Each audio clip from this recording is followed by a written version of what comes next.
We're getting CME through CHCN and CEUs for everyone, so please just note that. My colleague is Daphne Miller is here. I'm going to kick us off with the educational objectives and then turn it over to Dr. Miller to walk us through the case and additions to how we think about this framework around food as medicine. So again, our overall goal in all of these trainings is to increase your skillful use of food as medicine to treat, prevent, and reverse chronic disease in a one-on-one clinical encounter, to have an upstream lens when you see your patient and say, you know what, I can actually make some changes here instead of just waiting till they become diabetic or worsening diabetes or whatever other chronic condition, depression, and whatnot. Understand and apply a spectrum of nutrition interventions. This is similar like last time, but we're going to dive in deeper here. We are also going to describe how insulin resistance, which we did last time, but we're adding the inflammation piece. We're building on what we learned last time as a common pathway for chronic disease. We're not going to talk as much about the metabolic health framework. It's in the background, but it is part of that upstream thinking in the exam room. And then describing the 3 pragmatic approaches. You're going to get a little more of that this time: the when, the what, and the how to lower insulin resistance and address inflammation.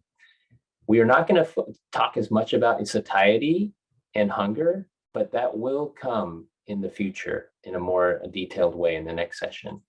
And then certainly, you're going to hear us do this refrain of remove, replace, and combine foods, because we're doing a whole foods, kind of a whole foods approach, even though we're understanding some of the macronutrients together. With that, I'm going to turn it over to Dr. Miller. Good morning, everybody. It's nice to be back with you, and I'm excited about what we have for the next 2 hours.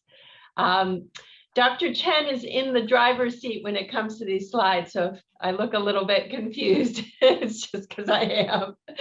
This is kind of a test of whether the breakfast and lunch I had were brain foods or not, and whether I can stay on my toes.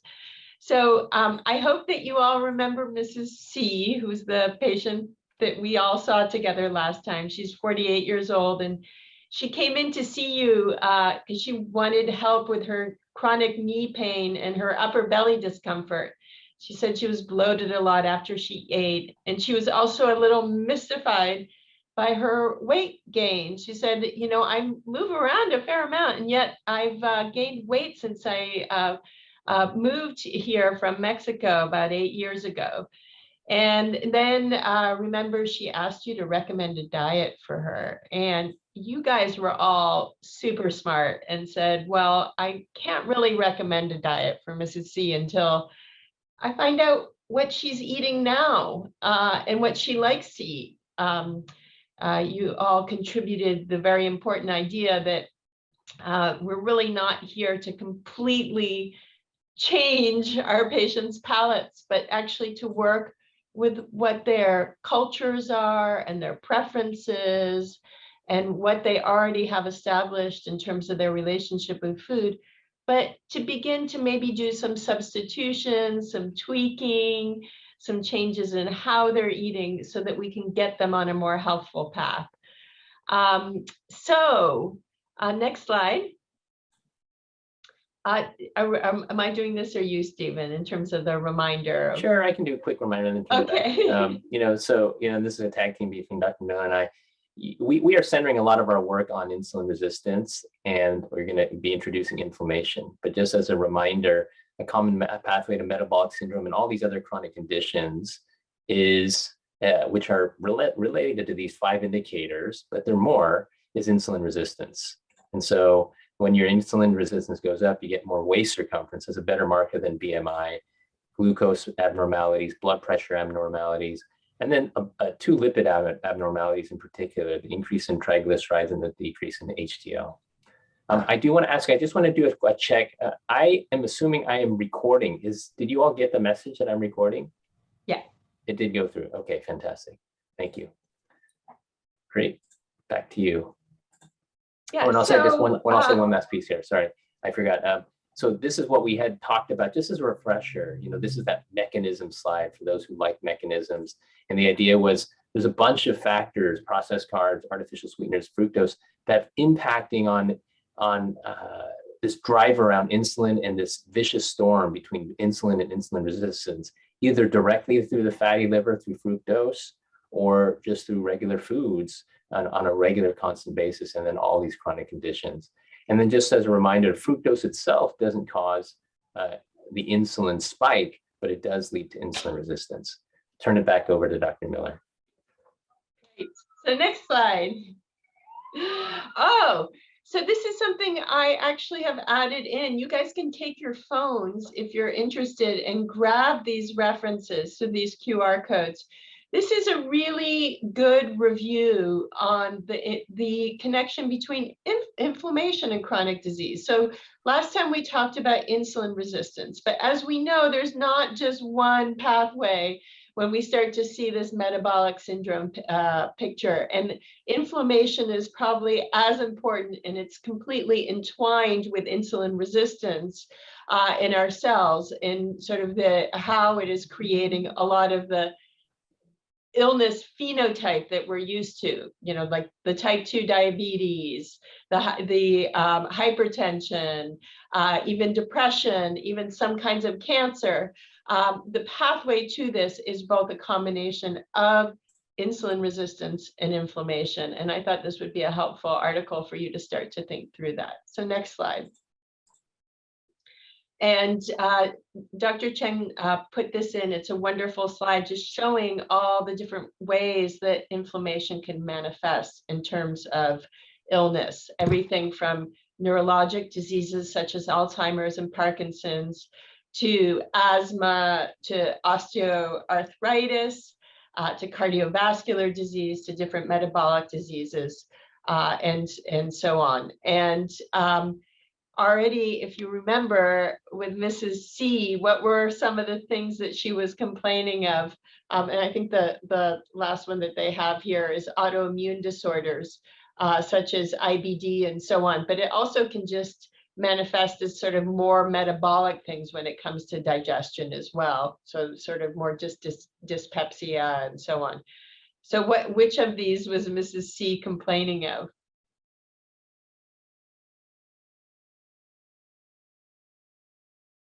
Dyspepsia? She was complaining of dyspepsia, and what else?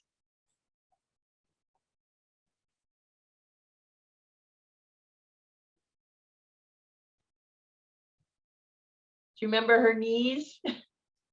Her joints were hurting her a lot as well. And I think what's really interesting is a lot of times when we see folks who have a high body mass, we immediately tell them lose weight as sort of the reflexive thing.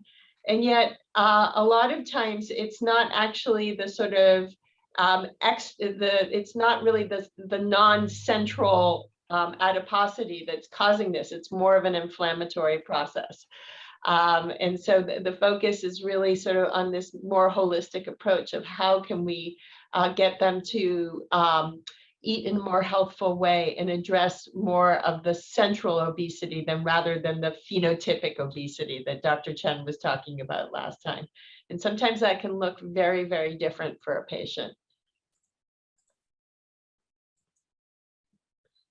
So this is an actual mechanism of how inflammation, starting with the idea of overnutrition, can actually lead to hyperinsulinemia and create all of these downstream effects in terms of calcium influx to smooth muscles and sodium absorption in the kidney and the release of macrophages and vasoconstriction, and eventually lead to what we see in the clinic, which is hypertension and high lipids, and eventually cardiovascular disease. So that's kind of the tip of the iceberg of the diseases we're seeing, and underlying this is this whole cascade. And I just added these little blue explosions as a way to signify the inflammatory pathways within this insulin, hyperinsulinemia piece. So that's how we show, even at a mechanistic level, it's all very intertwined. That's great. So once again, back to food, when we're thinking of this big progression that leads finally to the illnesses that we're treating in our clinic, the metabolic syndrome, the type 2 diabetes, and the things that we sort of think often are sort of these obvious things that we need to tackle, underlying them is insulin resistance and inflammation, and specifically within skeletal muscle and the central adipose tissue in the liver. And when we look at the foods that are sort of one of the key causative agents for these, it's the highly processed carbohydrates, it's the fructose predominantly in our soft drinks and sweetened drinks, and then it's the highly processed plant-based vegetable oils, so the corn oils, the canola oils.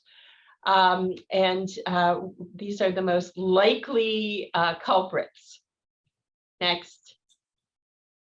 So I was just going to share them. So then we have the insulin resistance and inflammation, right, that we're trying to address. And we have this framework of the 3 ways: the what, the when, and the how. So that will just be a nice way for us to continue to remember in clinic, well, which pathway am I going to take with this patient from a patient-centered perspective? But know that you have a variety of ways to get there. So like Dr. Miller, you have your patient and you're saying, well, now what, right? You're in clinic. I'm going to turn this back to Dr. Miller to run us through an example of perhaps how to actually talk to your patient per the case.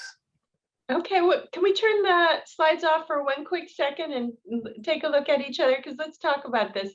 Anybody who feels comfortable turning their camera on or their mic on, I'd love to hear from you.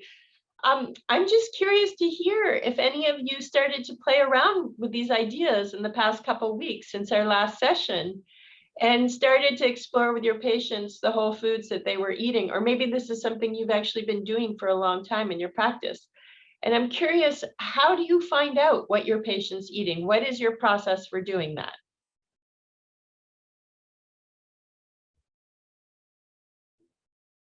So I'd like to share.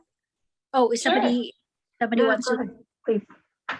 Oh, I just wanted to say that normally what I do is I have a list of foods that are, for example, high fiber. And I tell them, I have this list here, but I don't know which one kind of works with you because it depends. Every person's different when it comes to their diet. So when they start seeing the list, they're like, oh, I eat this, I eat that. So then it becomes a segue to maybe adding more of that and knowing like how much of that we can actually add and replace other things that might not be on the list, that are not interesting. That's a really interesting approach. So you actually start kind of giving them a menu and then having them identify things. Other techniques that people use? So personally, I'll ask what they eat for breakfast, lunch, dinner, and what do they snack on in between. Do they drink water? Do they drink teas, juices, sodas? And then from there, we talk about modifications based on their culture and things like that as well. So you break it down by meal, and do you say in general, or do you have them talk about a specific day, or what? How do you tend to do that? In general. In general. Yeah. Great. A totally other approach, which is also really great. Anybody have a third way they might do it? I'm a behavioral health provider, so I talk to patients about their sleep. And if they're not sleeping well, ask them about their caffeine intake. And then that kind of gets to talking about what they're drinking and eating throughout the day. Great. So you actually start with a problem that might draw them in and then kind of work backwards from there. Terrific. Right. Anybody else have something to add? I have something to add. This Yes, is Myla. please, Myla. I sometimes start with their current eating changes, and from there I ask, the previous diet, and then I have a conclusion of what changes can I move forward on. Terrific. So you actually start with what they believe they're doing different or better, and then kind of yeah. So I'm actually taking notes because I'm learning things as we're going here. So what the research shows, and we can go back to the slides now, Stephen, is that we're all terrible at reporting what we eat. And that's why nutrition studies in general tend to be a not so great and very controversial because unless someone's observing you, like we can do with rats in a cage, we just don't do a good job of, and it's not that we're trying to be dishonest or deceive our health providers. It's just we have a really hard time remembering what we eat or what we eat regularly. And I've tried to do it, like I've done exercises myself. It's just very challenging. So what ends up usually being the most accurate from like a truly, sort of, what really happened in their real life is to do a 24-hour dietary recall where you really pick the day before and say, run through that day. And I think that is, similar to what Manjot was saying, but start with breakfast, then snack, then lunch, and so on. Now, of course, that day before could be a really atypical day, but it's not like any other. And then this is not so useful. So sometimes you have to like back up another, one day before that and say, just find your closest day that's, was not completely messed up by something. But that's probably going to give us our most accurate slice of what that, person is actually taking in. But all these other methods, totally have their merit too, and so are really great. So when we asked Mrs. C, hey, what'd you eat yesterday? And it turned out it was a pretty typical day for her. That's the other thing is that apparently we don't deviate that much. We're kind of creatures of habit, most of us. So you do get this pretty good cross. So she had 2 pieces of whole wheat bread plus papaya. She couldn't tell me if I was like this much. Coffee with a creamer and 3 cubes of sugar for breakfast. Lunch was a cup of white rice, 2 corn tortillas, some chicken stew that she'd made the night before, and 1 glass of orange juice, which she identified as very healthy. And then dinner was another stew with meat, with some beans and vegetables, another cup of rice, and 3 to 4 corn tortillas. And then she also had dessert. There was 1 scoop of ice cream. And then finally, her snacks were potato chips and a Sprite, because she was told that Sprite is actually very good for your stomach when you're having problems with digestion. So how many times have you guys, show of hand, had a patient tell you that sodas actually help when you're not feeling well? Well, I can't see you because you're all there. Maybe you can put that, but probably a lot of you. I hear it very often. So next slide. I want to just say one thing too. When I do this, or when we do this, especially if you've never done it, it may seem like it takes a lot of time, and it may not feel like it's medicine, because like, oh my gosh, I'm going into nutrition. What about the drugs I'm going to use? What about all these things? And it can, and the patient may talk about it. I think what helps transition folks into the food as medicine framework is then to be able to interpret this big list, because it can seem overwhelming. Why am I writing in the chart wheat bread, papaya, tortillas, whatever, and what am I going to do with this? And so hopefully as we do this work together, you'll be able to quickly assess and go, oh, here's some moments, here's some opportunities.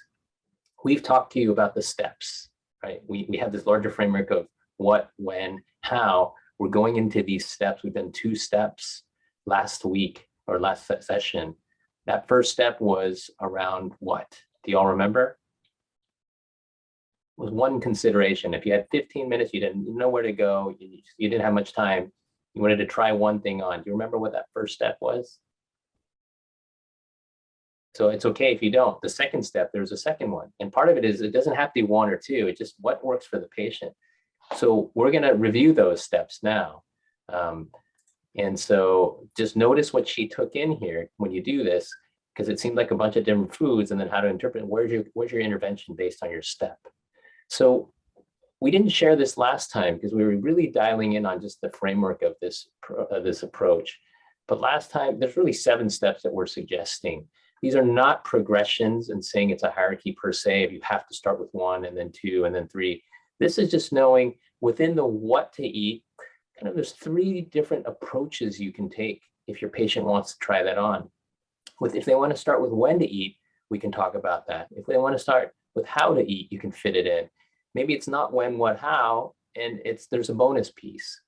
So just to walk through this, last time we focused on these 2 steps. That was the main first session with, in addition to the insulin and some of the other pieces around processed food. We're going to do a quick review of some of that. But remember, first step, remove sugary drinks and alcohol and replace with coffee, water, teas, remove processed carbs and replace with the veggies, legumes, pulses, or peas. It's another word for peas and things like that, whole grains. We're going to do a quick review of this. And then today, predominantly, we're going to be focused on step 3. So you can dance with your patients because they may want to start with step 2, and that's okay. So with that, just visually, just as a review, step 1, remove sugary drinks and alcohol and replace with water and other beverages that don't spike your insulin. So you have your juice and your soda, which is fairly equivalent in terms of amount of sugar. Same with this is the alcohol piece with the hit to the liver, and then certainly coffee with your sugar cubes like Mrs. C. And you have a lot of options here. I love using fruit infusions because a lot of my patients are so used to drinking sugary drinks, and it's hard for them to get rid of just to go straight to water. And so it's a nice, simple way of doing that. And then certainly teas and black coffee. Step 1. So you're in clinic this afternoon, you just want to do one step, maybe try this on. Imagine them making this shift even for a month. That makes a big difference. Yeah, Go ahead, so the Rhea. reason that often we recommend that as the sort of low-hanging fruit or low-hanging juice, as it would be, is it turns out that for most people, when they look at this in cross-sectional analysis, most people, this is where they're taking in a lot of their added sugar, is just in their drinks. And it also tends to be a place where they're taking in a lot of sugar that has very little nutritional benefit and that actually doesn't contribute to the sense of being full, to the sense of satiety. So this is really the reason we feel like this is kind of the first simple move that we can do. It's also a change that most people actually find doable. They're willing to make. So. Thanks, Dr. Miller. And there's a question from Espinosa around advising anything around caffeine. And I think this is where I kind of base it on, hey, it depends. If the patient's having lots of insomnia issues and sensitive, then perhaps if they're going to switch to one of the caffeinated beverages, it's before 12. Or if they have high caffeine intake and you want to shift them over to some other caffeinated beverages without the sugar and cream, here are some options. Thank you. So the second step, do y'all remember the second step? Just visually, here it is. I think this is like a great summary page. So I'm going to spend a little time on it because it has a lot of good details that'll help really get us beyond just this big statement of remove processed carbs and replace with what, right? So you want to increase the whole carb or the whole foods, if you will, the fruits, some degree, the leafy greens and veggies. Starchy veggies, yeah, if it has the fibrous part, but you're going to get a lot more there. Beans, lentils, lentils and peas, right? The pulses, whole grains. And we talked last time about the various types of whole grains and the processing that happens, the milling, the refining and all that. So you really want to go straight to the source. The whole corn, not the corn chips. And then if you're going to do pasta, then 100%, that's the key word there when you're looking at labels and whatnot, 100% whole wheat, brown rice, lentils, quinoa, beans, chickpeas. It's all of these healthful, quote, carbs, right? All these veggie-based carbs, plant-based carbs. And then what you want to remove is the stuff that's infiltrated most diets now, industrialized diets. The straight candy, the soda is easy, like we talked about. Lots of pastries, although they're tasty. The cereals are really big because most people think breakfast is equivalent to cereal. The refined grains like white rice, white flour pasta, the white breads, and we're going to go into that. So those are just kind of some great examples of what we're trying to do, and you want to dance with your patient on when they give you their list. A quick touch on food processing. I know we talked about it last time, but I think this slide is a nice one. You really want to stick to the whole kind of nature's presentation. Here's an apple. If you, we're not doing the same food, but another step up is you just cut the oats, minimally processed oats in the steel cut. That's fantastic. It's just cutting it up.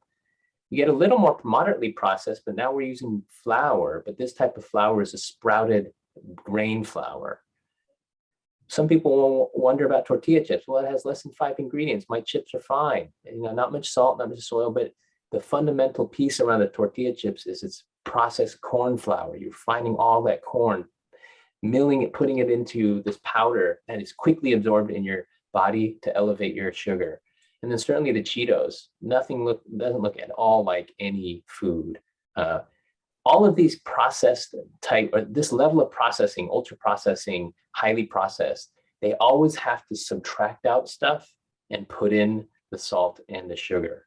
So 75% of all the foods out there that are on the shelves that are processed have added sugar to them. So that's why we have a clear focus and ease on added sugar.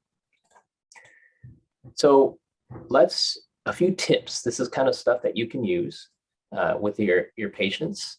One of the first easy ones is shop the periphery of the market, right? Most of the aisles have all the shelf stable goods. So you just shop around, you get all the fruit and vegetables, the meats, fish and things like that. I mentioned this briefly last time, Stephen, that the supermarkets are getting a little wise to this now. They're planting a lot of their highly processed foods around the periphery. Apparently, they've listened to our talk. Yeah, it's funny. I remember when I was at Hayward Wellness, one of our group business was to go to the local market, supermarket, and that was the problem. It was like, oh no, look, they've done that. They figured this out. So this is the ball test on breads. I remember Dr. Weil, one of our professors at both Daphne and I trained under, he talked a lot about this. If you just get any bread that you like, right up here, and then if you can roll it into a little ball, that's that fluffy, easy bread, that is fairly processed bread. As opposed to kind of bread, sourdough bread that you bake, or this German Messermacher bread or whatnot, where you can't really roll it into a little ball. That is a more fibrous, more bread that has less of the processed flours. And I will add that bread these are my experiments, and I did a couple of weeks ago. The bread that actually went quickly into a ball was a whole wheat bread, but that did not have whole grains in it. The one on top had whole grains in it. Right, and you know.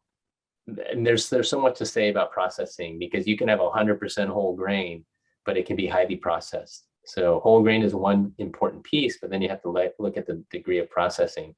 So that's why this package piece, it's the simple way, is if it has a barcode or in a package in a box, potentially avoid it. Hard to do it on all, right? But that's a nice way to do it. And then read labels. And so this read labels is a reminder. We were in the middle of reading labels last time, so we're going to continue this. This is where we have kind of like when we were in med school and we read the x-rays. There's a process for doing this. Does anybody want to be my volunteer here to say, what's the first step? Just systematically, because in the end, you don't even have to go through these steps in this way. You'll just know it. But just when you're a beginner's mind, you're starting to do this. What's the first step? Serving size. There you go. So what's behind that? Well, will I be satisfied with this? Because maybe I need 5 of these servings in order to be like, that's my amount of M&Ms I eat, right? Second one then. Great job, Dr. Amena. Any others? I'll give you a hint there then. Servings per container. Am I going to eat the whole bag of wheat thins or box of wheat thins? Right, it's kind of connected there. What's the third one? Again, we're not reading the whole label, every piece of detail. What do y'all remember as a third place to go to look for something that's at a quick and easy food as medicine approach? Sugar. Saturated fat or sodium? Okay. Yeah, so I usually start with the fiber as a form, because that's a positive thing. We like to see more fiber when possible, and we're going to go into why, the rationale of that later. I don't worry as much current state in my beginning first round around sodium, but I will, especially with my CHFers, my patients with congestive heart failure, or maybe patients with hypertension, and we can talk about that later. But the first go around, I'll start with the fiber, and then someone said sugar, the added sugar. And that's the key piece. I don't worry about the percentage, because they base this percentage on 50 grams a day. I'm using the UCSF sugar science approach and the AHA American Heart Association recommendations, which we've gone over before. Right, as a man, I'm 38 grams, as a woman, forever 25, and then a child 12 to 25.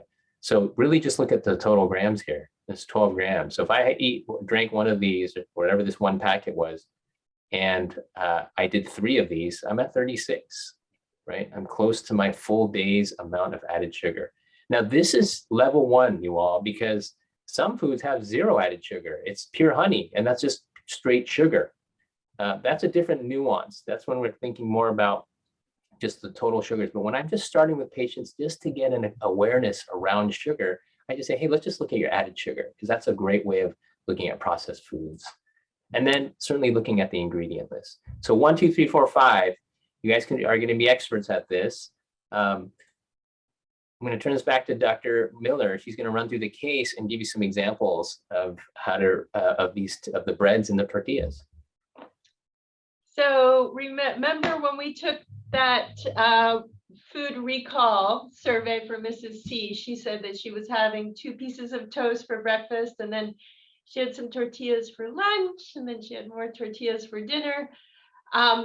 And one of the things that you might want to consider having, especially if you're finding that there are themes in terms of what your patients are eating, or what feels to be culturally appealing within your practice, is to actually keep some food bag labels. It doesn't have to have the actual food in it anymore if you're worried about them spoiling. But collecting food bag labels and keeping them in your office or in your clinic room, because that's a super helpful way of doing this. But if you don't have those, maybe to have some photographs or whatever works for you. But you happen to have these samples in your office, and you show them to Mrs. C. And I'm just curious, based on the food label, how you might talk to her about them. So let's go with the bread first, these two kinds of bread. Next slide. Okay, can you all see this, the screen here and the silence? I'm assuming yes. Thumbs up. Okay. Someone will let us know in the chat if there's visibility issues. I can Yes. see it. Okay, wonderful. So who would like to take the stab with the top one, the Pepperidge Farm light style 7-grain whole wheat bread, in terms of reading and you can start on the far right with the nutrition facts and then the ingredients, and who would like to say what they sort of think about it? Any volunteers?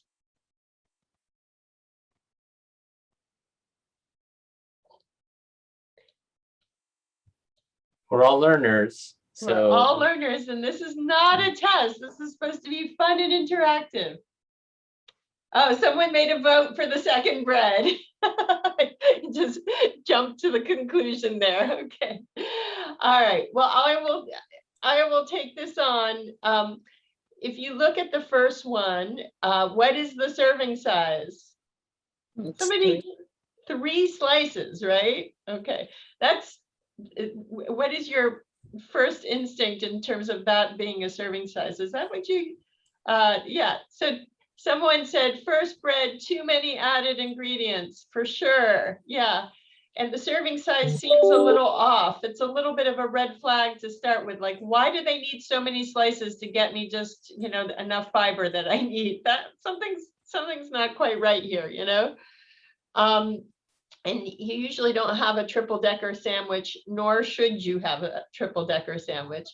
And then jumping to the fiber, it is 4 grams for the 3 slices, but it's only 1 gram per slice. So somehow they're adding a gram of fiber when you have 3, this magical gram. I can't quite do the math there. Maybe you're supposed to eat part of the bag too. I don't know. But then total sugars are 1 gram per slice, or 3 grams total, and that includes the added sugars. You always have to read the added sugars. Finally, let's go look at the ingredients. And someone said, yeah, for a piece of bread, bread is generally just, flour, water, yeast. You know, what is going on here? And there's lots of preservatives that we know are actually not good for us for other reasons, because they affect anything that is trying to kill bacteria in your food is also going to kill the bacteria in your gut. So not good for you that way. Too many preservatives. Yes, Roland said, for sure. And also lots of emulsifiers, things that take you a second to pronounce, you know, like why is there something that's, you know, calcium propionate and monoglycerides and all these things that really don't quite make sense. And then flours like potato flour, I don't know, and soy lecithin, and then sucralose.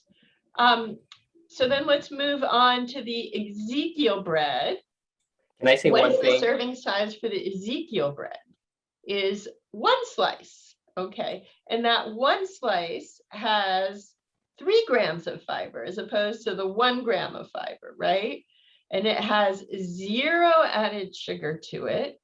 And then you move on over to the ingredients. And does that look like a manageable list of things that we can pronounce and recognize? Yeah, everybody says yes.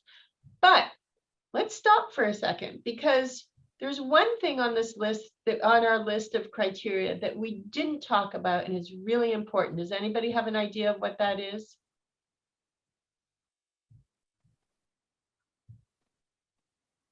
The It's whole not, grain. pardon? The whole grain? Yeah, I'm actually going to give you a hint. It doesn't have to do with ingredients.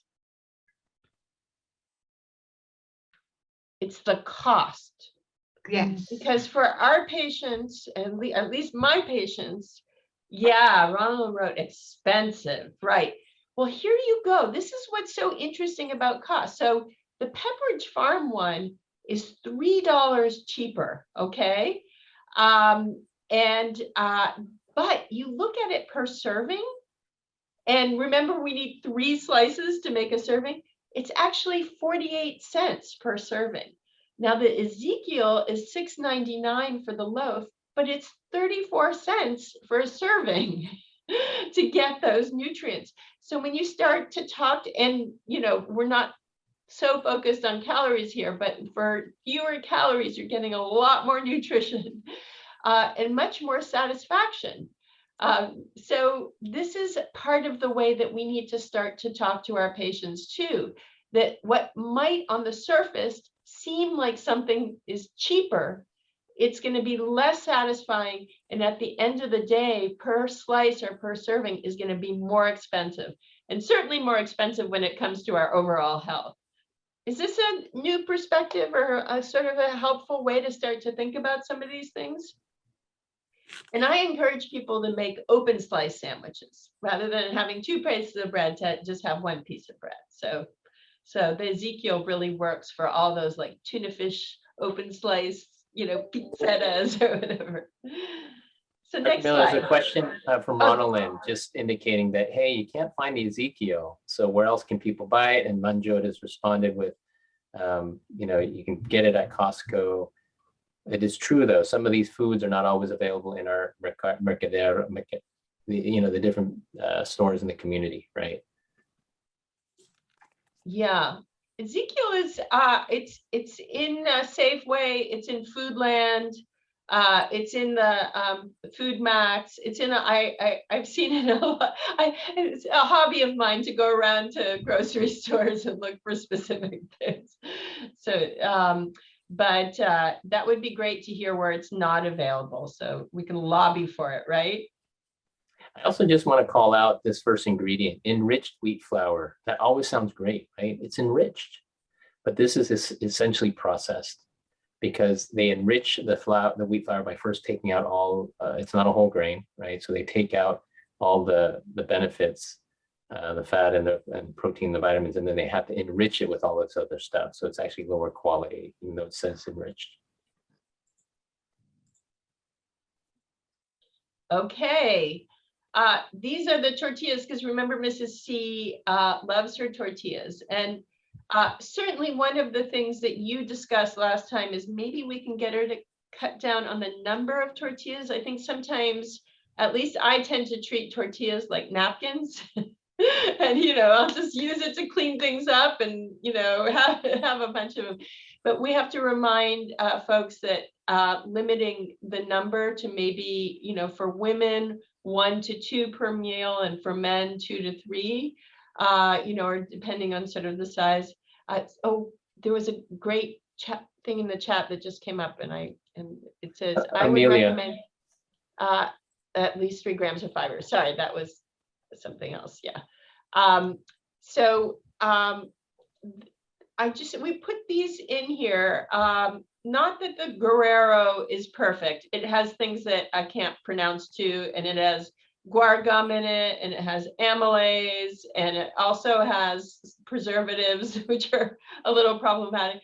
But overall, I mean, it's mostly made of corn masa flour, and certainly has fewer ingredients than the banderita. And then if we were going to look at the label, what we'd see is that, in fact, in terms of the dietary fiber per serving, which for the banderita is 2 tortillas, and for the Guerrero is also 2 tortillas, that you get a little bit more fiber, well, twice as much fiber with the Guerrero, that you actually, in terms of the added sugars, have quite a bit more. It's 1 gram with the banderitas, and Added sugar is 0 on both of them. It is 0 on both, Yeah. added sugars. Added Yeah. sugar, Although the total sugar I'm looking now is a little bit higher with the Guerrero. Maybe that wasn't the best choice. But I think the question here too is also like just the number of ingredients, right? So this is just one Right. piece of the pie of nutrition facts, but you got all this other stuff compared to the fewer ingredients here. But I also think that probably the most important part of this discussion is really limiting the number.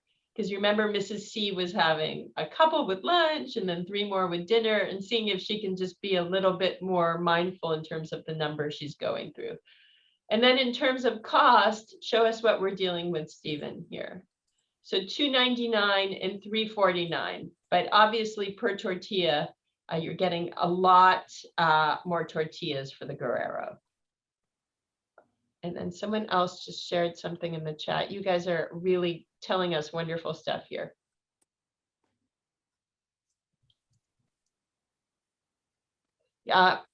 Okay, so yeah, we are going to share sources of veggies, but I agree, a lot of folks do use tortillas to kind of fill themselves up when they're still hungry. And that often in our healthy eating group gets to the mindful work where you have the 1 or the 2 and you wait and see how your stomach's doing, rather than kind of assuming that you're going to need the 3 or 4 tortillas. Yeah, we're going to That's a talk. really good point. We're going to talk a lot about that at the how section of our training. So keep on holding that thought. Right, and I love how you guys are thinking. You're a sophisticated bunch. This is great. This is good dialogue. I'm going to then just introduce what I often use as another tool. And so this is called, I call it the 24-hour added sugar journal. And it's basically, I just teach one thing. Sometimes I don't go, I know I had to do those 5 steps. I often don't have time in clinic. So my first go-to move when I'm helping patients see how much added sugar they have in their diet, which is a marker of their processed food, is to say, find one day this week, and then just of the foods that have labels, track one thing. And I actually pull up this one thing and I say it's added sugar. I actually pull up the website for it from the FDA, and I'll have a little link down here after I do some animations. And I say, just look at one thing on this big complicated list, just look at your total added sugars and add it up for one day in whatever you're drinking and eating. And then I remind them of the goals. I use my, I'm almost 40 grams, 40 years old for a man, idea, I'm way over 40, but that idea of 40 for men and then 25 forever for women, and then children 12 to 25. And to help them remember the number in their head. And I just really you can use your smartphone, but this goes straight to the FDA link. And when I'm doing televisits, I just show them this link and I say, don't worry about the percentages. Don't worry about anything else. Just look at the added sugars. And it's amazing what patients will bring back in terms of especially how much they're drinking from drinks or how much sugar they're getting from drinks or any packaged food. So here's a little tip that you can try this afternoon. If your patient is taking step 2, they're trying to reduce processed carbs, one simple way is for them to understand their food and meal environment is to do this simple tool. And I will use these goals as a beginner, as a starting place, but for some of my diabetics, we'll drive this further down just to get a faster improvement. Now, remember, this is something tricky because sugar doesn't just show up as sugar on the labels. These are all added sugars. So you can all look at whatever you eat every day. Anhydrous dextrose, right? All the oses are sugars, brown sugar, agave.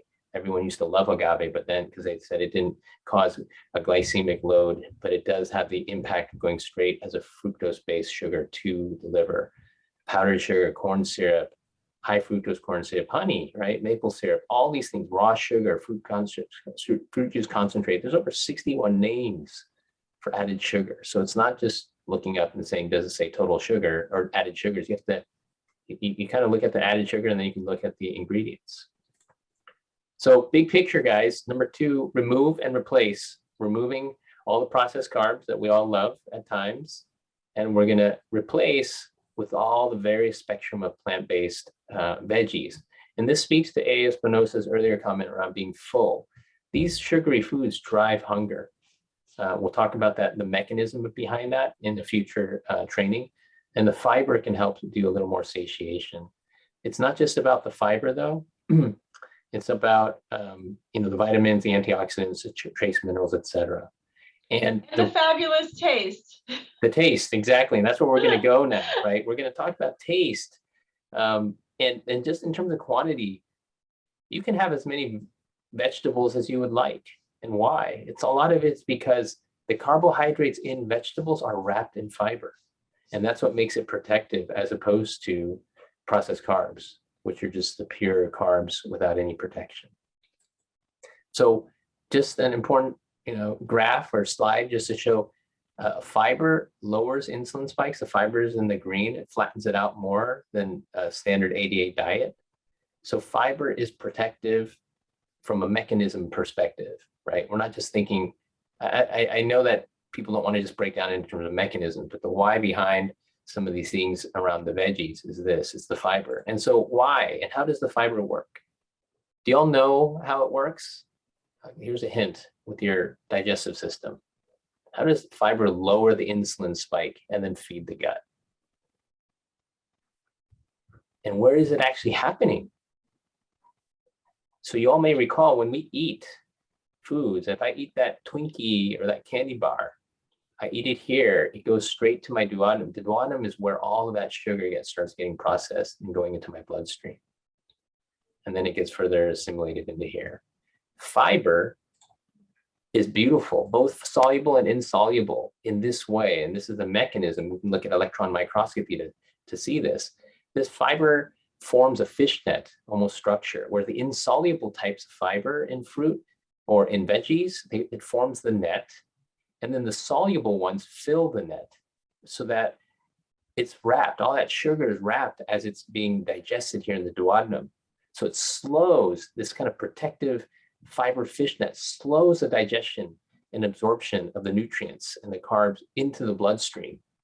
When you slow that absorption of sugars, you have a slower and less intense spike for the insulin. That's why nature's candy is fruit or vegetables, because it's all in its fibrous component, right? It has this fiber piece, of course, with all the nutrients and antioxidants and everything else.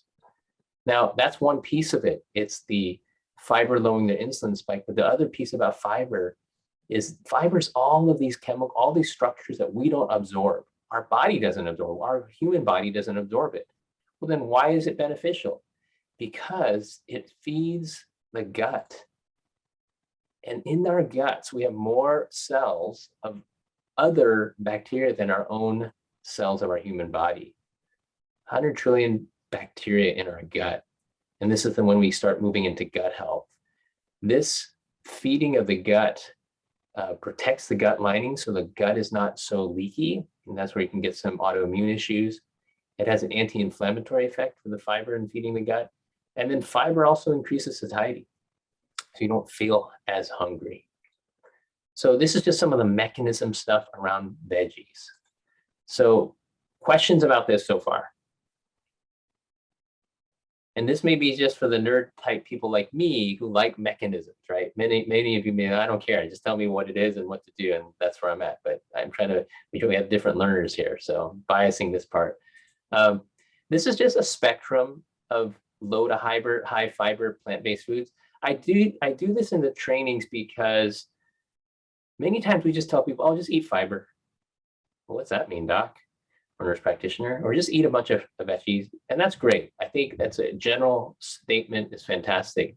It's also helpful though to have a sense of the amount of fiber across these foods that can be recommended, right? So banana tends to have less fiber. White potato, in general, less fiber, although certainly with the skin on, and there's different ways to cook it. There's all these different pieces. Carrots has a little more, lentils plenty more, broccoli, the leafy green. So you see it's kind of leafy green approach. So as you take your 24-hour recall and you start wondering where do they fit their fibers, their veggies into it, it's just you have a sense of where the fiber piece goes and how to potentially increase the fiber with the veggies.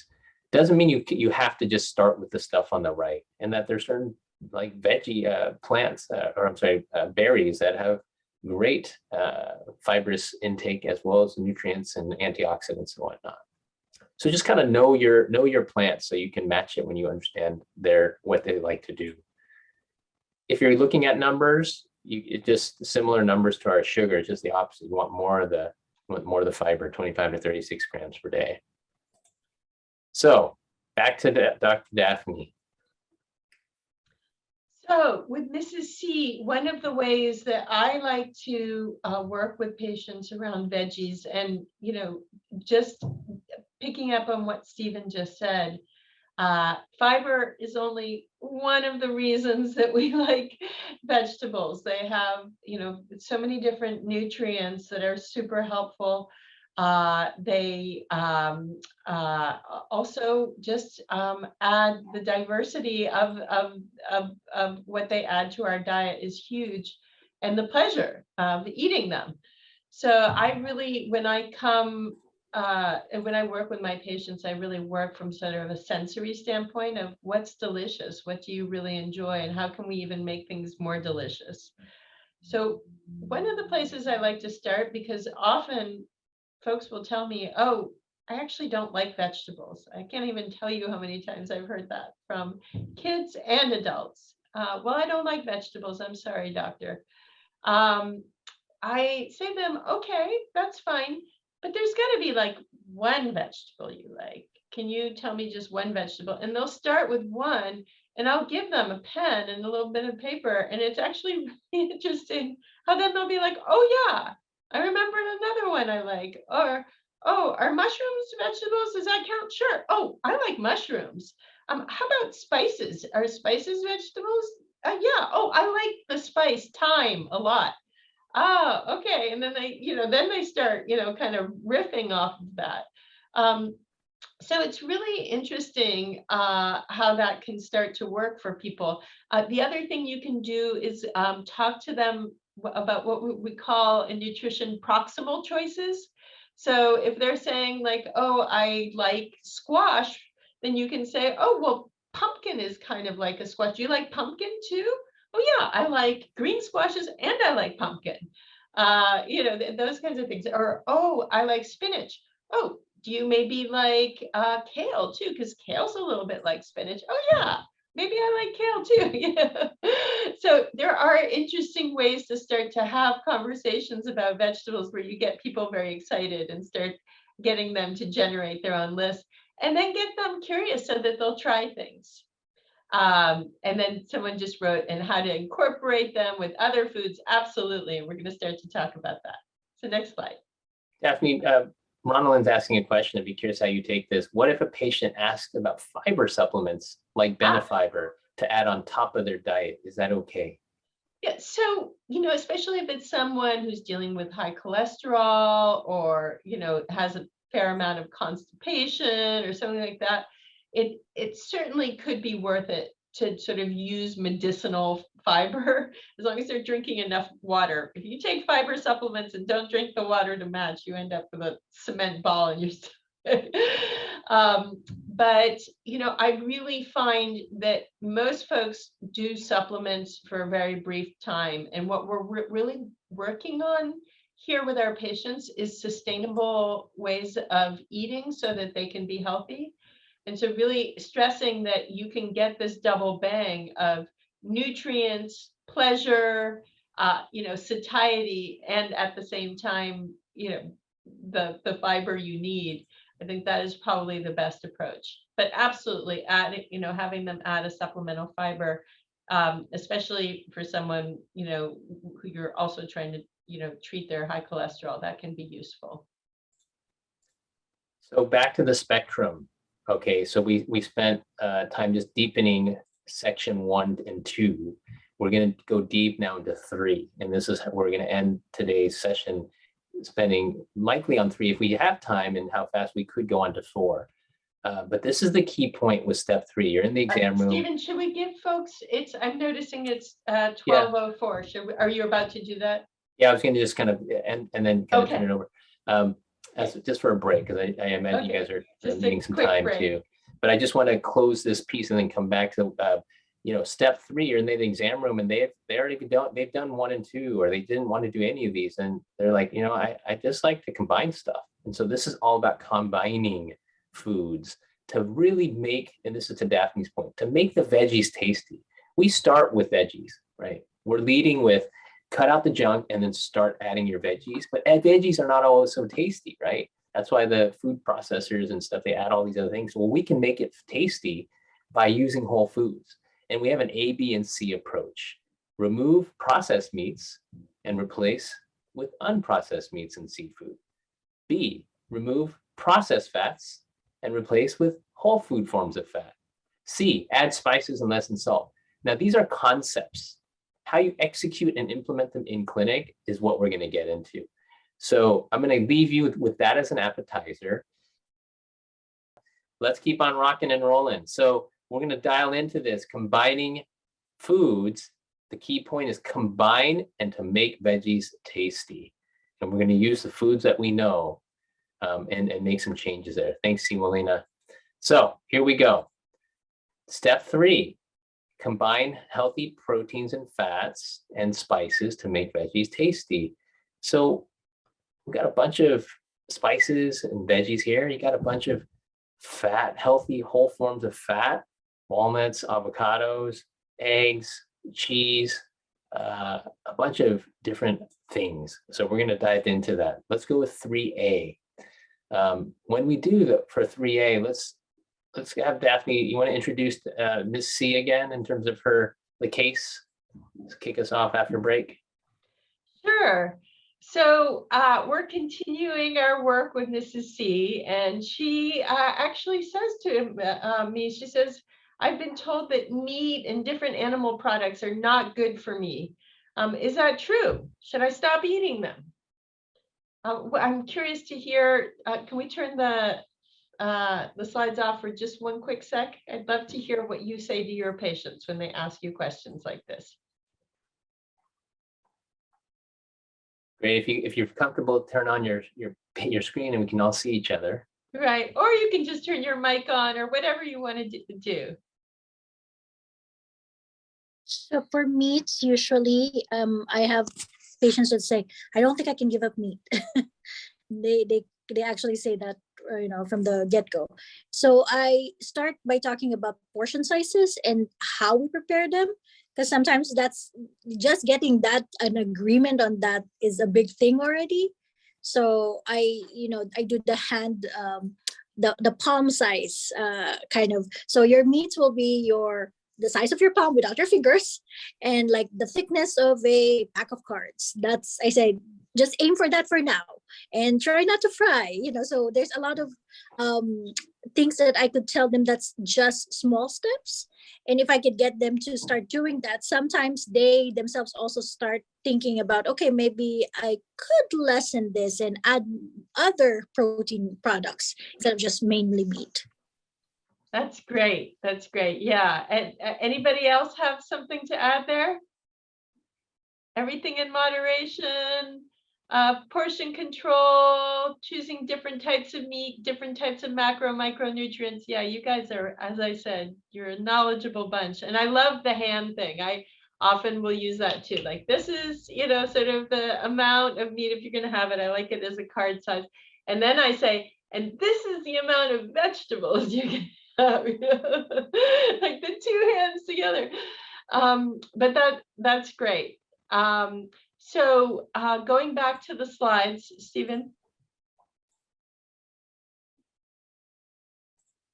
So, and I agree also with what Dr. Jimena said, that for a lot of people, eating meat is actually part of it. It is connected to religious rituals and culture. It connects them to memories when they were children of their favorite, wonderful aunt who cooked this dish that had the goat meat or something else.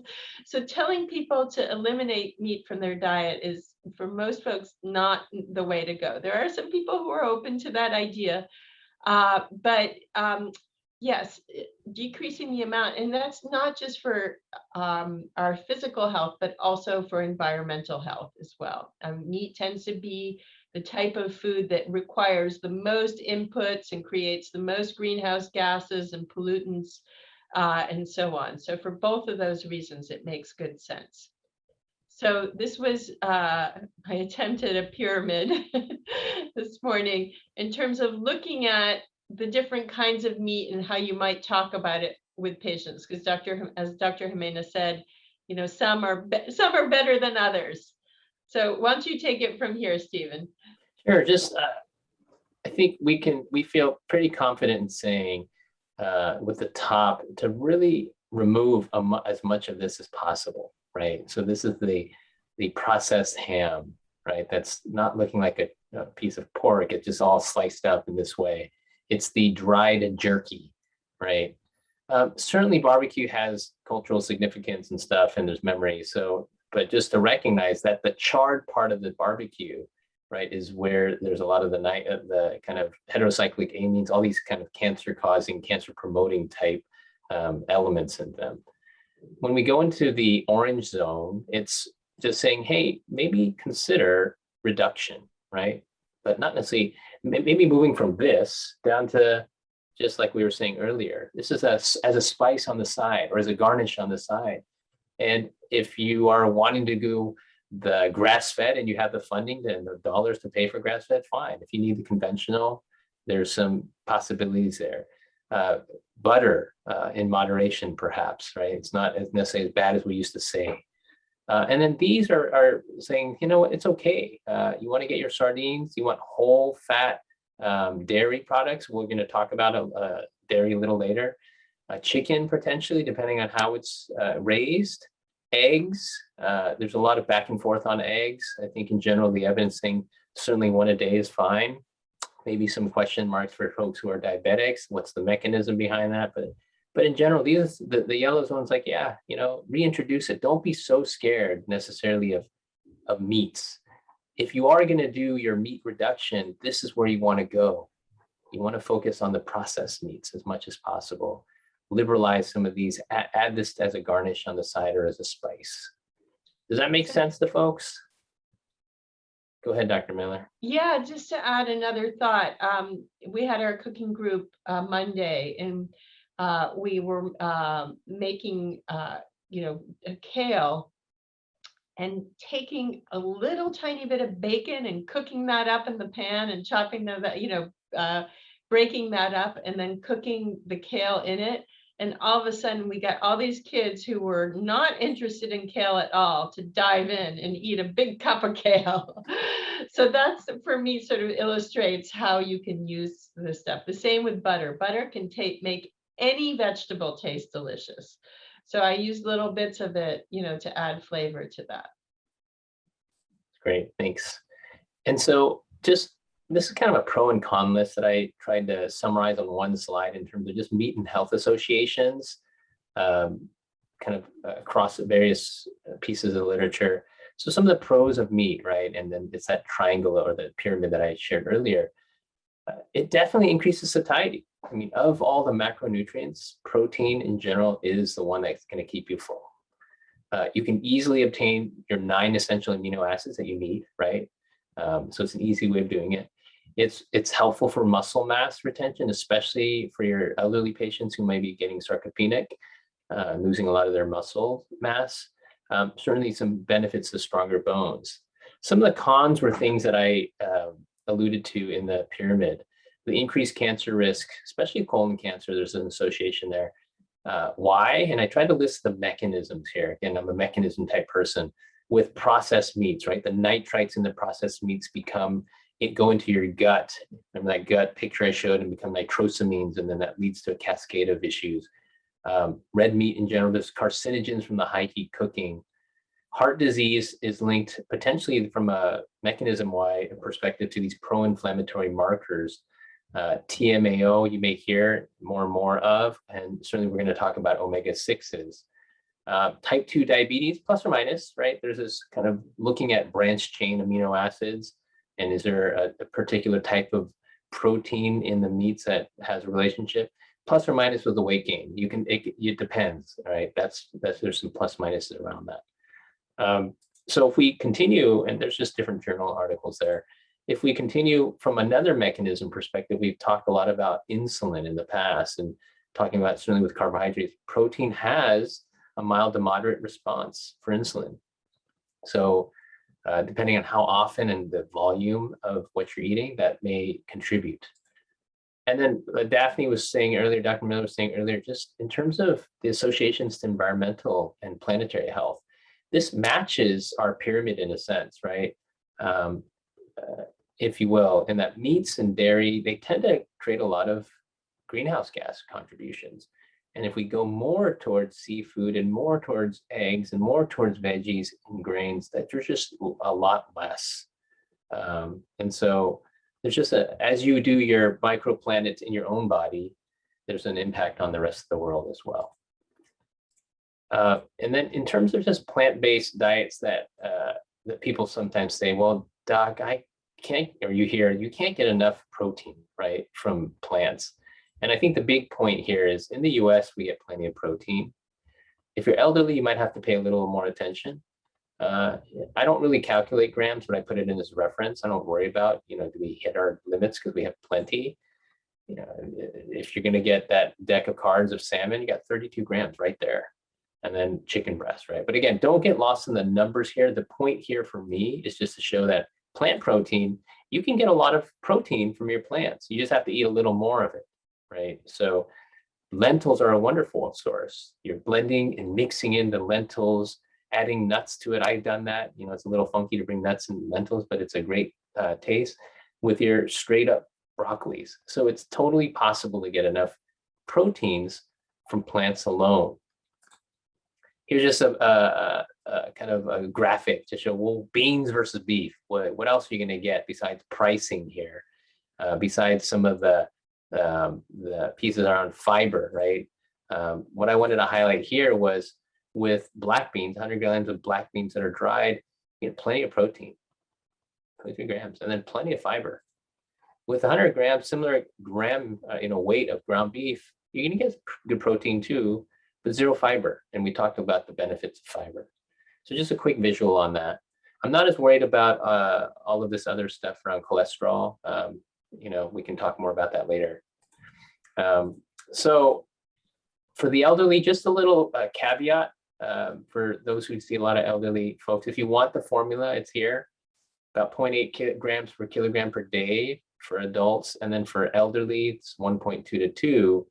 So if you have a 70-kilogram elderly person, they need around 86 grams a day for bone or for their muscle mass. And you can get that here. I mean, this person eating this, if that was their breakfast, little plants, there's plants here, there's nuts, there's salmon. You got your 86 grams right there. But if you wanted to go straight pure vegetarian, it's doable as well. This is a messy slide, but it's from Stanford's Dr. Chris Garner. He's at Stanford. He's a great thinker in this space. He himself is a whole food, plant-based kind of guy, a vegan, and he gets all his protein needs through this type of diet. Back to the spectrum, right? So we have our 7 steps within the what, when, and eat, and how. So we're focused here. We've done 3A. We're going to now get into fats. This is going to be really interesting and delicious, hopefully. So back to Daphne on this. So one of the things I just want to say, which I know we were all thinking, but just to be clear, is that when we eat as humans, we don't eat nutrients and we don't eat food groups, we eat food. So we don't sit down and think about like eating fat or eating carbohydrates or eating protein. You know, we eat meat, we eat vegetables, we, you know, use different kinds of oils. And all of these foods are combinations of many nutrients and, you know, have a whole constellation of ingredients that give them their health effects, but also give them their sensory effects and the pleasure that we experience for them. So to be truthful, when Mrs. C asked me this question, she actually said, "Are fats bad for me?" And I kind of changed her question a little bit for our purposes today to say, how about fatty foods or fatty foods, so foods that contain a lot of fat, are they bad for me? And I'm sure that you've all had the same question put to you many times. So let's once again turn the slide off. I'm curious to hear, how do you answer this when patients say, "Are fatty foods bad for me?"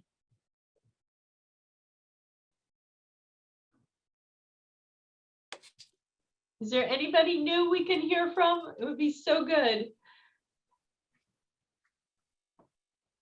I'm Or sure feel free that to all these text. other people have opinions.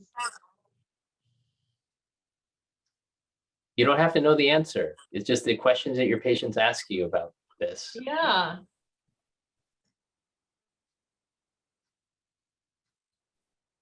Harsha, yes. Oh, so you tell them choose healthy fats. Okay, great. Anybody else give this answer or a different answer? And you back it Nuts. up with nuts, which is Nuts, great. wonderful. The whole food. Anybody else? This is terrific. Yes. So I find myself in that same situation where, especially like I have 1 minute left to the visit and I'm like, yeah, choose the healthy fats. The problem is most of our patients don't know what healthy fatty foods are. So let's dive into that a little bit, Stephen. And, you know, we can tell them, oh, we'll give you 2 examples this time, but you come back next time, we'll have more of a conversation. Great. So step 3B, right? We're talking about fats. And the question is, well, where are the fats? So remove processed fats and replace with whole food forms of fat. Again, I think Daphne's point is so critical, and it's something that is always challenging when you're trying to teach this stuff, because you're really trying to teach about foods, but then you're also trying to understand underneath that, well, what are these things, right? And so, well, fats, if you will, the processed foods, we talked about processed carbs, now we're talking about processed fats, that's all here, right? It's the stuff that many of us grew up liking and eating in the US, the burgers, the fish burger here, right? The fried chicken. I put in this picture because it's not just about sugar. These baked goods have a lot of fat, processed fat in the terms of the kind of vegetable oil that are needed to make this stuff. That's the other form of the fat that we're going to be talking about. So but actually, Stephen, one of the more ubiquitous places that in the American diet that we get processed fats and vegetable oils is not in your picture, and that's salad dressings. Oh, yes. It is crazy how much salad dressings contribute. So we're talking about making veggies taste good, but at the same time, the choices we make in the salad dressing aisle are very unfortunate, and a lot of them have tons of sugar and tons of processed oils, that highly processed vegetable oils in them. So when it comes to whole foods, what you're replacing with, you want to have a few that you're ready to use, right? Because like many of us will say, oh, just have the healthy fats, right? And then we'll have to want to follow it up with some examples if we're going to even go that pathway and say, hey, well, what does that mean? We got some great salmon here, avocado, walnuts, this type of oil, right? Olive oil, pumpkin seeds, even butter, right? On the side as we make these veggies taste good. So with that, we're going to dive in. Here's kind of 3B in terms of oils. This last picture was kind of whole foods. Now it's the oils that we often use when cooking. This is the more processed oils. I like to, and many people now refer to these oils as seed oils, because these are coming from seeds that normally, in order to make these oils, you have to go through a huge processing, high heat, crushing a bunch of it, adding a bunch of processes and chemicals to it to make this oil. Whereas these oils, and there's 3 of them here, avocado oil, olive oil, even coconut oil, these are fruit-based oils, because these are fruit and you just compress them. Like back in the day, they would just compress this and then get the oils, and that could be used. There's not much processing per se, especially if it's extra virgin, right? So we're going to dive into both of these now. First, the first one, and then later on the second one, and this is how we're going to do it. So let's talk about why are these healthy fats versus unhealthy fats? And I know this is a complicated grid. I hope it'll be helpful as you have the PDF version of this, just to remember. So why, there's a why question. Like, I made these color coded to say the green is more healthier, the red is definitely not healthy, and the yellow is, it depends, right? There's some elements that can be healthy and some that are not as healthy. So in terms of characterizing fats, I know we're going down that pathway of nutritionism, if you will, in terms of the biochemistry. There's the trans fats or saturated fats, and then this unsaturated fat piece, which is broken into 2. What this actually is, though, is there's whole food examples and then processed examples. And we're trying to get you all to think about what are the whole food examples, what are the processed food examples, and then maybe some of the elements of what they can or can't do. So let's just take example, the polyunsaturated fats, PUFAs, or monounsaturated fats. They're both unsaturated. Whole food example is fantastic. You can't go wrong with whole food examples of this. That's why I put them in green. Fish, flaxseed, dark leafy green vegetables, where you get a lot of the omega-3, plant-based omega-3s. Certainly a lot of the monounsaturated, if you're going to be sharing with patients, why don't you try avocado or nuts, which nuts? Then there's the processed examples of this, and we're going to dive into this. There's omega-6. Hey, it's green here, but it's red here. How come? Well, that's mainly because it's processed. And all of these various types of oils that go into making those baked goods that we love the taste of.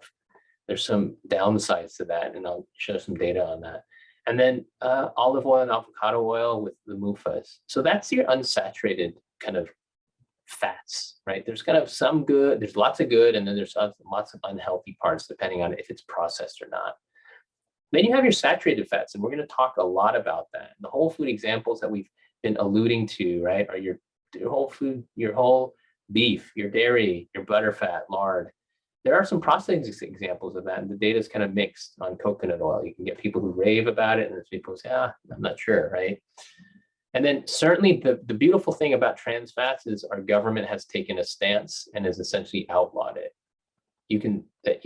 Most companies can't really include this in their foods that they're making now if it's under a certain per gram dosage. But you can add up a bunch of that and you'll still get trans fats. And even just a small amount of trans fats is dangerous for the cardiovascular health. And that's why the government finally made a move on this. So busy table, right? Just to help you understand the architecture, if you will, of the back end of fats. But why? Why are these fats healthy versus unhealthy? Any thoughts? And it has something to do with what Dr. Miller was saying early in the talk in terms of mechanisms. We were talking about insulin and inflammation. So we talked about insulin before. Well, fat's not a big contributor to the insulin piece of pathways towards illness. But when it comes to inflammation, fats are involved. This is not meant to have you guys memorize this. This is just meant to show there's a bunch of pathways signaling that happens around omega-6 and omega-3, and there's some key elements so that are pro-inflammatory, anti-inflammatory. Again, this is just meant to say there's a lot of biochemistry happening. I simplify that grid to show it, to break it down into, let's just understand the key fats that are involved and the mechanisms, because you will hear about these from your patients or as you try to navigate the world of oils and foods. So there's pro-inflammatory, we tend to say omega-6, you need omega-6. So it's not that that all omega-6 are bad, it's how it's processed and how much, and maybe some issues around ratios with your omega-3s. But your main omega-6 is just to learn the language. It's arachidonic acid and linoleic acid. Linoleic acid is a lot of like your corn-based oils, right? These are plant-based oils. This is your vegetable oils that many of us cook in. It's all here. The anti-inflammatory are your omega-3s, right? And there's plant-based sources and animal-based sources. Plant-based sources are your ALA, alpha-linolenic acid, very similar sounding, but just ALA. And a lot of my patients, if they're whole food plant-based or vegan, they're like, hey, I'm just gonna eat a lot of this because I know that my conversion ratio to the actual EPA and DHA is so small. But if I'm gonna get an anti-inflammatory essential fatty acid, I'm just gonna have to eat a lot of these vegetables to get there. But the folks who actually have are okay with the animal-based proteins, you can get that in this form, and you'll see it a lot, right? In supplements or in just the anti-inflammatory literature, it's EPA and DHA. So I'm just naming this so you all have a roadmap to hear the language around where foods and oils fit. Linoleic acid is your vegetable oils. This is your plant-based dark leafy greens for ALA, and then a lot of the fish and even walnuts over here. So I know it's a little biochemistry, so hopefully not too overwhelming. This is just a life cycle kind of sense, one slide to say, let's see where are the benefits of omega-3s across the lifespan.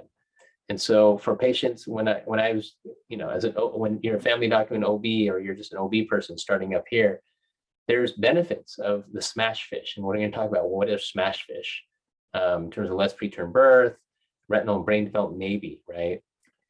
Cognition, mood, brain, eyes, plus minus, but definitely some positive findings on cognition.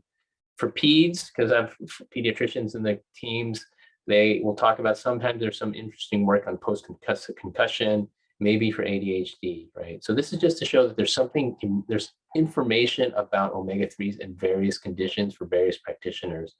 Heart health, getting your 8 ounces is of those 2 packs of cards per week, they'll say 2 times a week, that gets you equivalent about 250 milligrams of the EPA and DHA per day. Lipids, your triglycerides at the TG there, 2 to 4 grams of the EPA and DHA, that start lowering your lipids. And then even patients with rheumatoid conditions, maybe an adjunctive effect if you have high enough dosages of the EPA and DHA. So again, this is not meant for you to study every piece, but just to capture in one slide, hey, where can I make some adjustments for my patients who suffer from a variety of these conditions, especially if you're seeing multiple types of patients. So what foods are rich in omega-3s? And which ones do your patients like or eat the most of?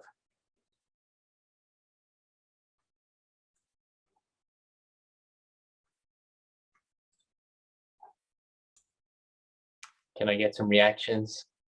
Fish. There we go. So omega-3s, so salmon for sure. Everyone hits salmon. Some nuts, The walnuts tend to be in general. Avocado, not as much. Avocado is more of the monounsaturated, the MUFAs. So this is just the next set of slides is to say if you're going to be choosing omega-3s for their anti-inflammatory benefit and you're wanting to go plant-based, the alpha linoleic acid, just remember it's only a 15% conversion. So you got to eat a lot of plants to get you into getting enough of the anti-inflammatory components. We're going to talk about fish, a few slides on fish, seafood, recommendations, the smash mnemonic, and then some of our patients, they just want us to have supplements. So we're going to actually talk about that as well. So what are the plant-based sources of omega-3 fatty acids? I already alluded to some of that. But what is this? Can folks say what this one on the left top is? What does that Flaxseed look like? seed. There you go, Sangeeta, flaxseed. And how about this one on the right? Chia. Chia, you go, Ronalyn and Sapna. Exactly. So just again, not to get all focused in the numbers, but if you want to reference, flax seeds have a ton of omega-3s. They're plant-based, so only it's going to have a low conversion rate to your EPA and DHA, which are your main kind of anti-inflammatory mediators. Chia seed, not bad. Look at that. So if you do chia seed pudding for breakfast, right? Your overnight, something simple to prepare for patients on the go, you get a lot of omega-3s and a lot of fiber. This one is walnuts. Walnuts also have a lot as well. And then you have greens, right? Your Brussels sprouts. So the idea here is not to like count all your milligrams, right? And figure out what do I need, but it's to say, you know what, if I want to do some alterations and adjust the foods, here are some tactical things I can do with my patients. Why don't you try chia seeds? Let's talk about a chia seed pudding, or let's incorporate flax seeds, or let's add the walnuts to a bunch of dishes. So here are plant-based sources. There are others as well. Anyone that you guys want to recommend that you use for plant-based sources when you're introducing this to your patients? Okay. So then moving on, and I just that reminder is the 15% conversion for these plant-based. So then let's talk about fish. And there's this great mnemonic called SMASH. These are the high omega-3 oily, they tend to be oily fish. It's the salmon for S, mackerel for M, anchovies, sardines, and herring. A lot of these can be canned, sardines included. When recommending salmon, if you can go for wild, great. It's just going to cost you more. Canned is fine. Farmed is okay, but it'll start there just in that you may not have a lot of mercury in these, and these are low mercury fish. But you may get a lot of the kind of PCBs because they're farmed. These are kind of chemicals that happen. So it's a kind of a plus minus. When counseling on mackerel, make sure it's not king mackerel. King mackerel, the big mackerel, has a lot of mercury in it. So you want to counsel on Atlantic or Alaskan. And then the anchovies, it doesn't matter as much.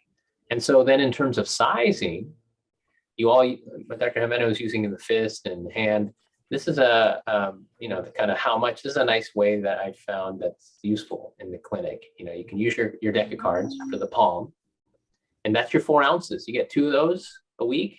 You're having your baseline roughly 250 milligrams a day of your EPA DHA. This is a nice one to use if you want to use your hands, or if you have children and you want to size it by using your hands. So another way is just the thickness of your hand, kind of like the deck of cards, like we are doing. Or for children, just your thumb. It's about 1 ounce. That's good for a 20-pounder kid, right? 1-year-old.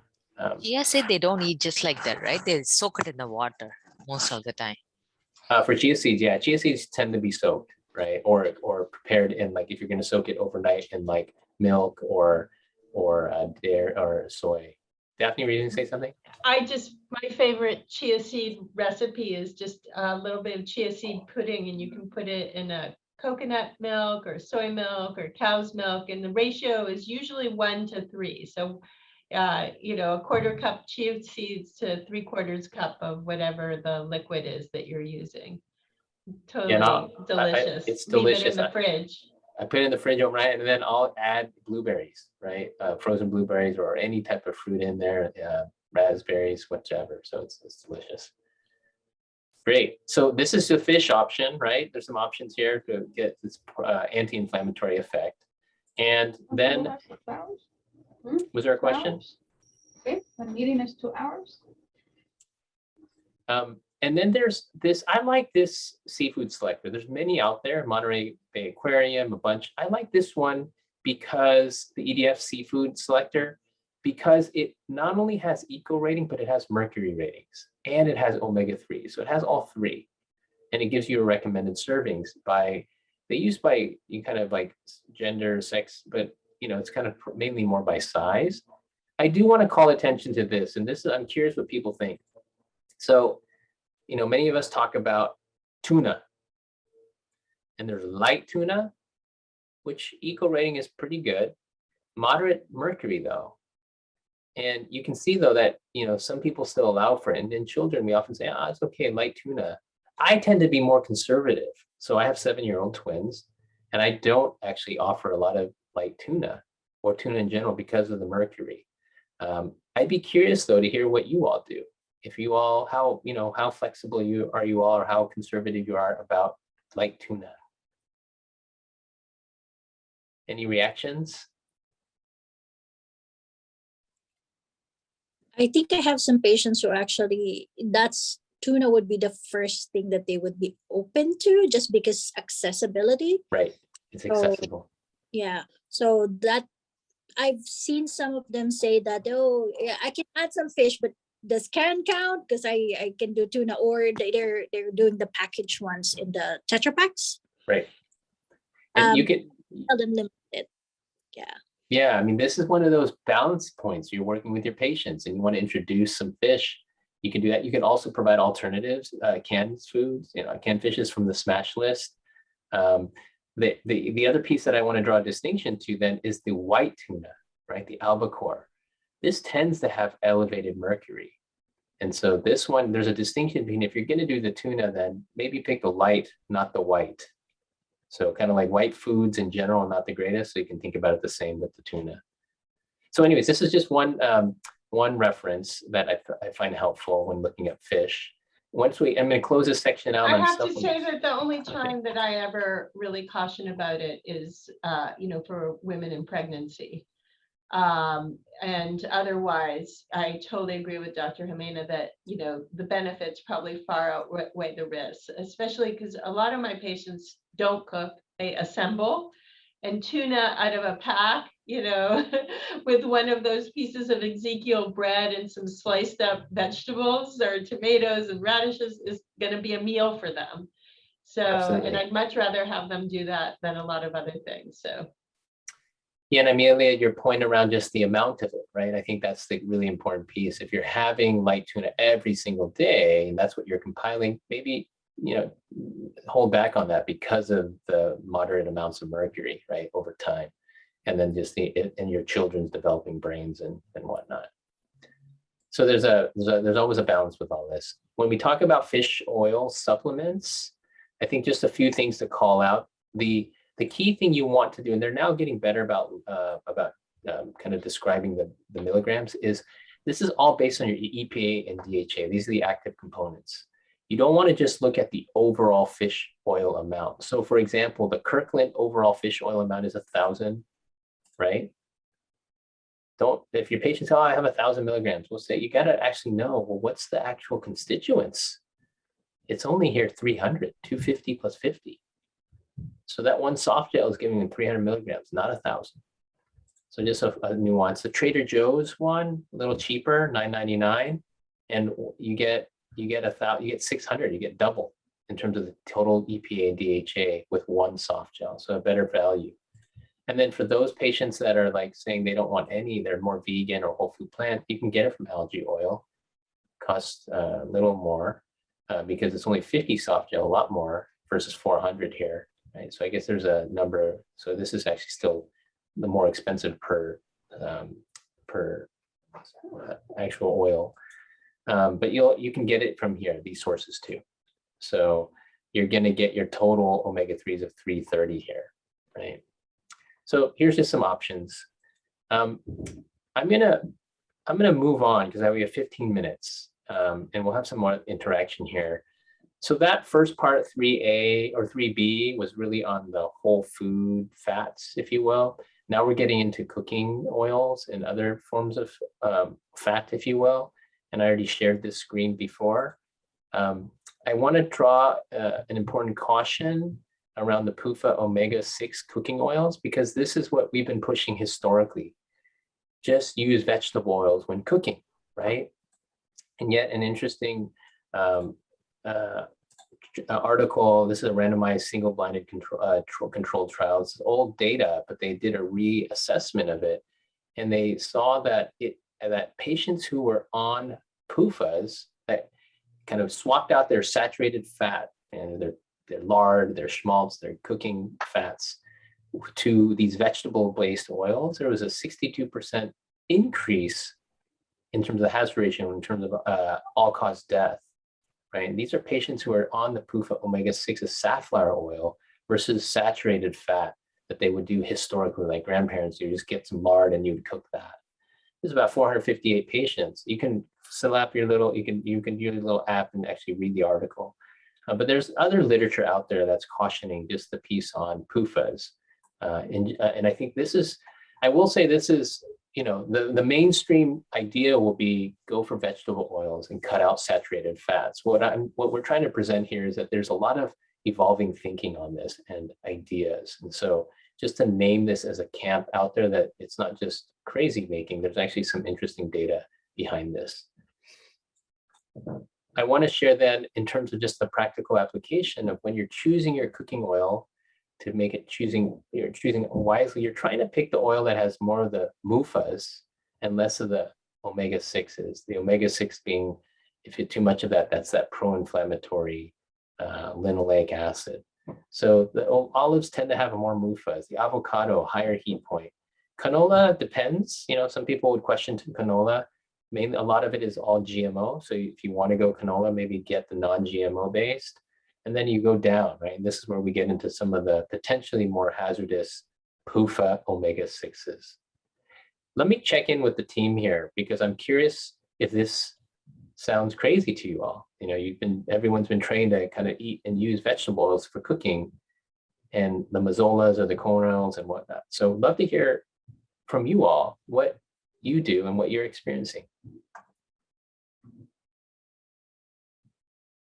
We have a question. Where would coconut oil go on the chart, Stephen?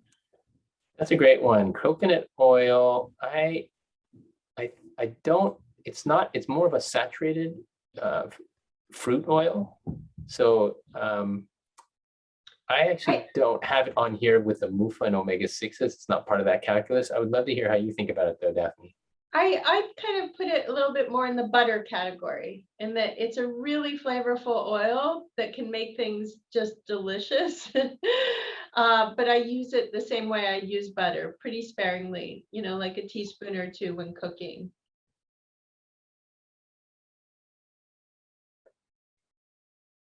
Safola, can you say more about that, Sangeeta?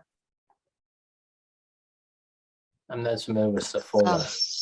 They say it's like a sunflower oil. Is it good or no? There's some variations around that, but these vegetable oils are not so vegetable-y. They tend to be seed oils that have to be highly compressed and processed, so they can have an inflammatory component to them.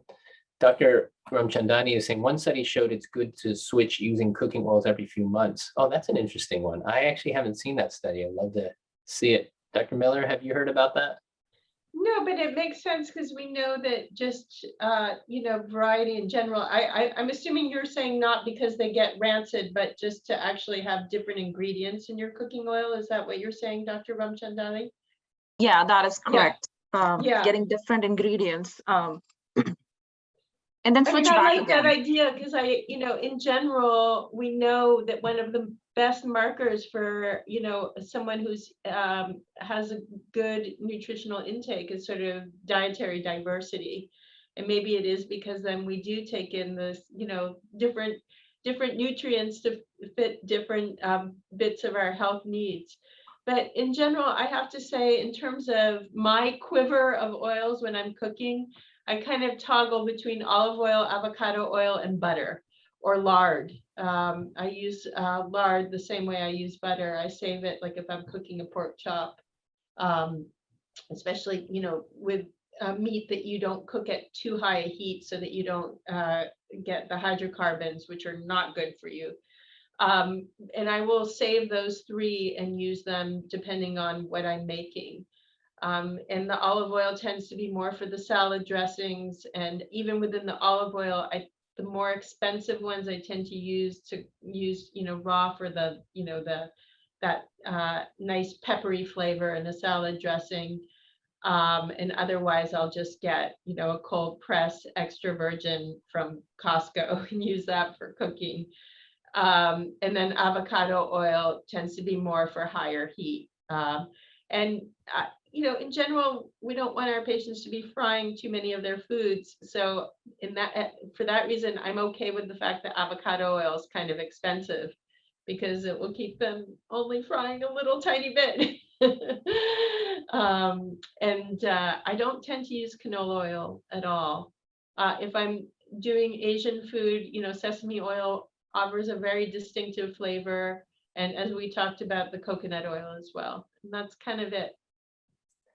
So that you guys just led into this section of choosing oil, healthy oil or whole fats. And like when I'm thinking about these oils, to what Daphne said earlier, the 3 that she uses, you know, if you're going to use organic canola, you can put the organic one. That would be my own modifier. I moved away from the canola as well, and mainly avocado and olive oil, and then the animal fat as needed. Higher smoke points, and then saving the olive oil for the dressings. And just like Daphne was saying, the whole unprocessed forms of fat are healthful too, right? So how do I move towards just avocado instead of avocado oil, right? Not necessarily for cooking per se, but just for consumption. Walnuts instead of, like, we don't really drink or eat walnut oil, right? So just that point of moving towards nature. I'd have to say just a couple things about this, both in terms of sustainability, so the effect on the environment, but also sustainability of our wallets, so the effect, the price tag. And that is, first of all, when I do talk about these oils with patients, the first thing I tell them is that they are more expensive. And some of them are 2 or 3 times the cost of, you know, like a generic canola oil that you could get at Food Mart. So I tell them that it's actually a good thing for their health that they are more expensive, because they will use them more like a fine spice, which is exactly how we should be cooking with these, which is less than more. And then when you go to the whole unprocessed fats, avocados, for example, and almonds, which is another example, are ones that have a very big environmental footprint. They require lots and lots of water, and they're being grown in California now on land, thousands of acres. Actually, almonds are on, you know, millions of acres, that we could alternately be using that water to grow a whole diversity of fruits and vegetables. So I tend to, and that's also making them more and more expensive as water gets more scarce. Avocados we mostly import from Mexico, and there's actually going to be a trade embargo soon on them. So avocados are going to cost, you know, $10 each within the next year. So I talk to patients about things like flax seeds, all the seeds, the pumpkin seeds, the chia seeds. Those tend to be very easy to grow. The soybeans as well. And they have a lot of the same benefits, but are much more affordable and better for the environment. So I know we have 6 minutes, and you guys always have great questions. Mila's asking, a lot of my patients have amount and frequency as greatest concern. I think what we're trying to say is certainly using it sparingly as needed, but then also not to be afraid of the fats. That is a lot of this message. That the past 30 to 50 years of policy has been low fat, which has essentially meant high sugar, high salt. And so, and this is where we're going to lead into. I'm going to close with a few slides and then go to the survey, because I want to make sure you guys get your CME. But consider, like we said earlier, the other cooking and eating fat choices and rethinking saturated fats. These are the chicken and the schmaltz, the bacon and the lard down here, the butter.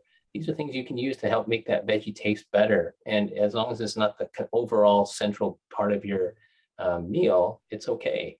And when we look at the evolving data, this came out as an article from the Journal of American College of Cardiology. And they basically were looking at a bunch of studies to say whole foods, I emphasize that, rich in saturated fat are not associated with cardiovascular disease or diabetes risk. And that runs counter to more of the conventional approach. And says you want to get, reduce all saturated fat to 5 to 6%, like the American Heart Association. I think this is worth stating because I think this is evolving work.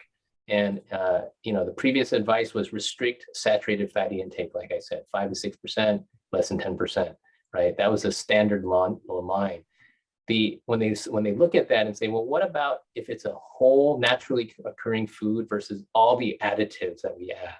So what is unprocessed red meat versus, or say whole fat dairy? They're calling it out as actually not necessarily having increased CVD or diabetes risk. What's the evidence behind these claims?